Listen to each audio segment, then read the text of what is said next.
যখন নাম ঘোষণা করেছিল তখন আপনার অনুভূতি কেমন ছিল? আমরা যারা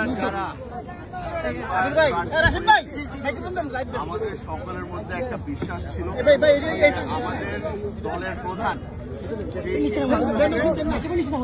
সেটা আমাদের পক্ষে যাক বা বিপক্ষে যাক, সেই সিদ্ধান্ত আমাদের সকলের। আলহামদুলিল্লাহ আমার হয়তো নসিব ভালো ছিল, আমার হয়তো পরিশ্রম যা হয়েছে এত বছর সেটা নজরে পড়েছে, সেই কারণে আমাকে আজকে প্রার্থী বানানো। আমি ধন্যবাদ জানাতে চাই আমার দলের প্রধানকে, আমি ধন্যবাদ জানাতে চাই রাঙ্গুনিয়ার মানুষকে যারা এত ভালোবাসে আমাকে।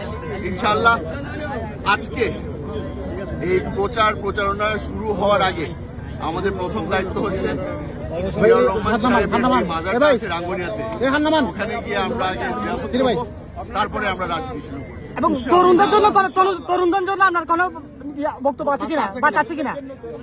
তরুণদেরকে খালি একটা জিনিসই বলবো, আমার বয়স তাদের থেকে বেশি না, আশা করি তাদের প্রতিনিধি হিসাবে সংসদে গিয়ে তাদের পক্ষে কথা বলবো।